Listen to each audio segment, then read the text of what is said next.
In 1866, a guy who worked at the U.S. Treasury did something incredibly bold. He put his own face on money. Not a president, not a founding father, just him.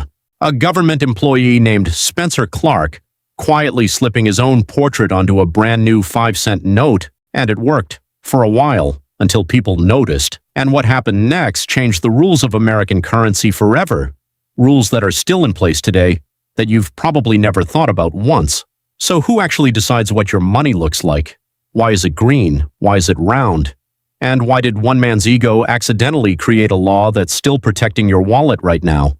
Let's get into it. Here's the thing about money in the 1860s. It was kind of a free-for-all. Before the Civil War, there wasn't really a single unified American currency. Banks printed their own notes, different sizes, different designs, different levels of, can we actually trust this thing? It was chaos. So when the federal government started issuing its own paper money to help pay for the war, it was a huge deal. Finally, one currency, backed by one government, and somewhere in that process, a Treasury official named Spencer Clark got a little too comfortable. He was overseeing the printing of a new 5-cent note, and for reasons that still feel almost unbelievable, he put his own face on it. Not Lincoln's, not Washington's, his. People were furious. It felt like a betrayal of what money was supposed to represent. Not personal vanity, but national trust. So Congress stepped in and did something permanent. They passed a law saying that from now on, only people who are already dead can appear on U.S. currency, which means every single face on every bill in your wallet right now.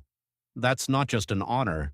It's also, weirdly, a legal requirement, born out of one guy's questionable life choices.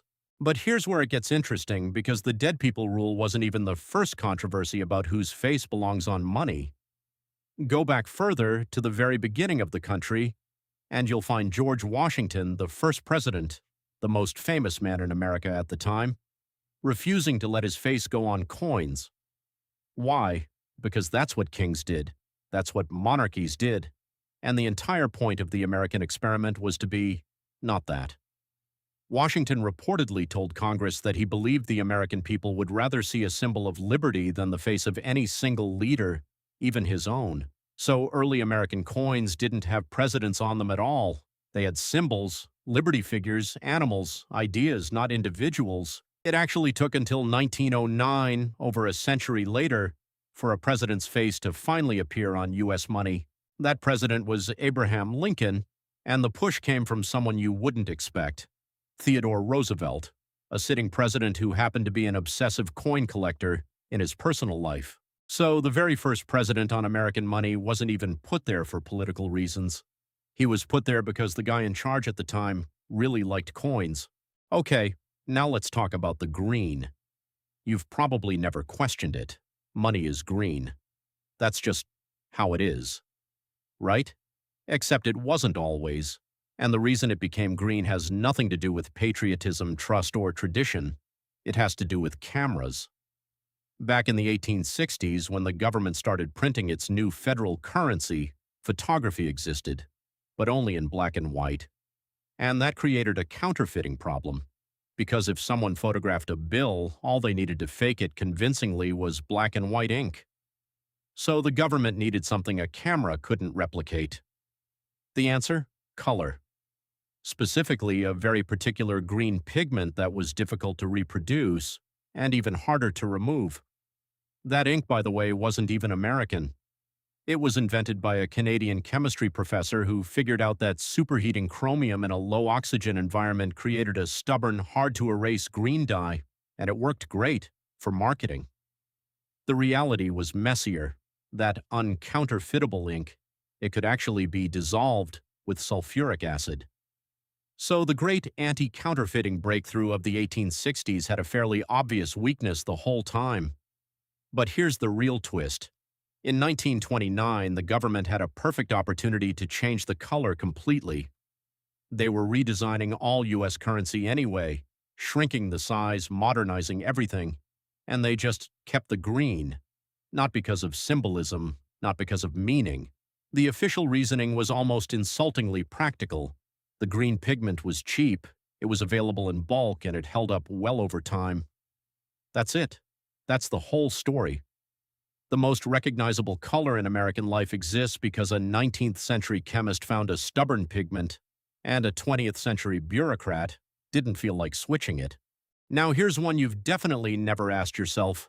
Why are coins round, like every coin you've ever held? Round, always round. Surely someone at some point sat down and deliberately chose that shape for a reason, except not really, not at first. The earliest coins were made by literally hammering a lump of metal between two carved surfaces, and when you hammer something flat like that, it naturally spreads out into a rough circle. Nobody designed that. Physics did. It wasn't until much later that round became an actual strategy, and the reason is almost sneaky. Coins used to be made of real gold and silver, which meant people would shave tiny slivers off the edges to keep for themselves, then spend the slightly lighter coin as if nothing happened. It's called coin clipping, and it was a genuine economic problem. Turns out a circle is the hardest shape to shave from without it being obvious, because mathematically, a circle has the least amount of edge for its size compared to any other shape. So round coins stuck around, partly by accident, partly by clever design. But round definitely isn't universal, and some of the world's coin shapes get genuinely strange. Japan has coins with a hole punched straight through the middle, originally meant to help people identify them by touch. Ancient Chinese coins had square holes so people could string them together and wear them, and Britain's 50-pence coin isn't round at all. It's a seven-sided shape that mathematicians call a rouleau polygon, engineered specifically so that despite having corners, it still rolls smoothly through a vending machine, exactly like a circle would. So even the shape of money, something that feels like the most basic, unquestionable fact in the world, turns out to be a 2,000-year-old patchwork of accidents, math, and problem-solving. Here's the thing that I think is the most interesting part of all of this. You'd assume that by now, in the 21st century, the question of what does our money look like would be fully settled. Done. Boring. Finished business. It's not. In 2016, the U.S. government announced a major change. Harriet Tubman would become the new face of the $20 bill, replacing Andrew Jackson. It felt like a historic moment, and then it just stalled. Politics got in the way, priorities shifted, the plan sat there, unfinished, for years. It's moving forward now, but even with everything approved, the actual bills aren't expected to land in people's wallets until sometime around 2030. Think about that. A decision about a piece of paper you use every single day can take over a decade to actually become real, which means the money in your pocket right now isn't some fixed, eternal, untouchable thing.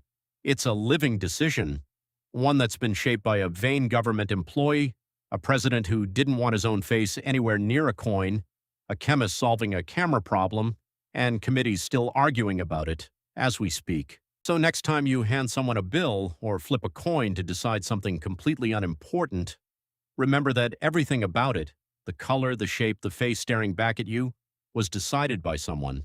And most of the time, it wasn't decided nearly as carefully as you'd think.